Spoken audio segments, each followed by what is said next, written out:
Wallace, the two friends who dined last night at Pop's house, ready to have their teams go at it. And early on, Ben Wallace, his offense has been there throughout the series. He may have been the most valuable Piston in the series.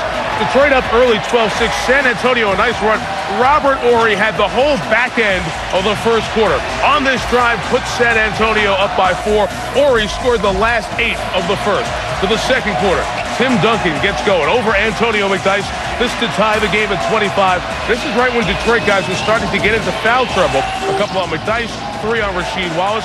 So let's watch what happens. Ben Wallace arrowed, defenders leave him open. Ben Wallace, one of 3 consecutive dunks inside. Detroit up 1. Wallace looked for his offense and was aggressive tonight. He was, and his teammate did a good job of getting him involved because the defense was good. They made the extra pass so that he was able to finish uncontested. There is the third dunk as Wallace presents himself inside. It was McDyess, the other guys feeding him. Pistons by 1 at the break, 39-38. Lowest first half of a Game 7 in the finals in the shot clock here in terms of points. Tayshaun Prince, Pistons, a surge early on. They are up 5.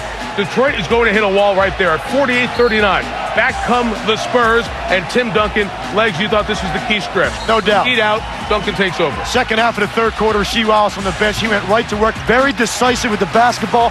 Got into a comfort zone without that 7 foot and that length of Rasheed Wallace. This was the turning point in the basketball game. He demanded the ball and got it every time down the floor. Final seconds, the Pistons, who went into an offensive drought, get the jumper from Lindsey Hunter. So here we are, Game 7, all tied. Off we go to the fourth quarter. Just 8 minutes to go. Robert Horry, this is only the second basket of the half, not from Duncan or Ginobili.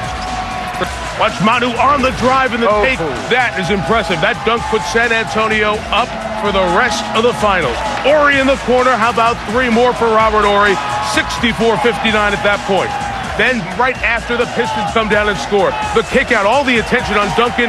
Bruce Bowen rips Port on a 3, 67-61. Rasheed Wallace dominated the fourth quarter for Detroit offensively. Without him, the Pistons may not have scored 10 points. But Tim Duncan had it going inside, then hits the long 2.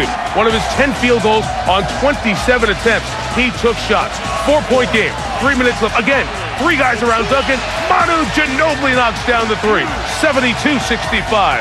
Now, Rip Hamilton in Detroit trying to get back after they made a free throw. You see only 90 seconds left. Possession's huge. Who else? Big game Rob, he wants. Horry slides in, draws the offensive foul, and Detroit was in too deep a hole at that point, 72-66. Their defense was good. They do force the steal, and in transition, Ben Wallace's hands started. Chauncey Billups, who was really quiet tonight, guys. 3 of 8, foul trouble early. That's his 3rd field goal. 72-68, 4-point game after San Antonio and Duncan go 1 of 2 at the line. The long arm of Bruce Bowen. This San Antonio team, so good defensively, put a clamp on the Pistons. 35 in the second half. The exclamation points, the way the series started. Ginobili driving, finishing strong, and time for the celebration to begin in San Antonio.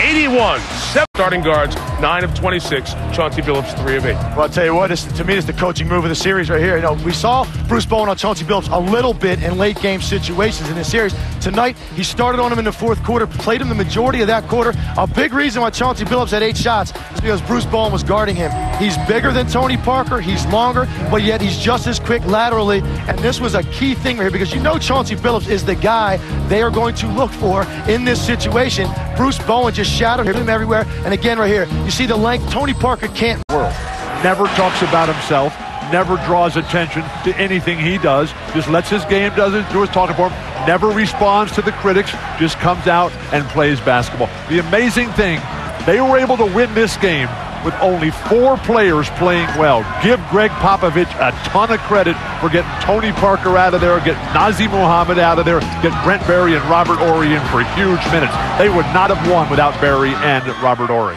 Well, those guys played extremely well, but I tell you also, again, getting back to Tim Duncan, a turning point was when Rasheed Wallace and Antonio McDyess both picked up their 4 fouls with about 4 minutes to go in that third quarter, and you saw Tim Duncan get much more aggressive on the offensive end.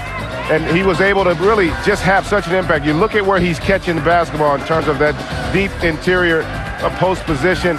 He really couldn't be stopped. He was relentless on that offensive glass as well. I think his stick-to-itiveness was so important, but also credit the rest of their team for making sure tonight he got those touches. He had Tayshaun Prince on him here. That is not going to be a favorable matchup, and it took Detroit out of what they like to do. It made them have to double team, and Duncan was able to score initially out of the double team, and then on the back end of that, he was able to make the plays out for three-pointers, one to Manu Ginobili and one. I just continued to push and continued to try as hard as I could, and things started working for me. You took 27 shots. That's your second most shot attempts ever in your 105 career postseason games.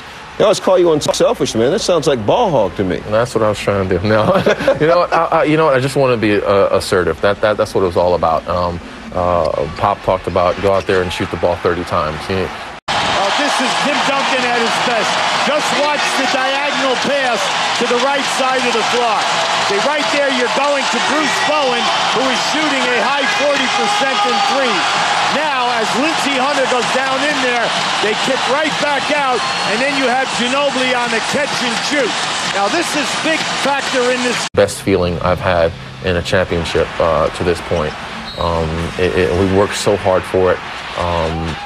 We just came so far. We had the ups and downs. We had the injuries. We had so many things to deal with, and it just feels so good to be here right now. All right, real quickly, Misan that femme was sweet. It's a Virgin Island thing. It means everything.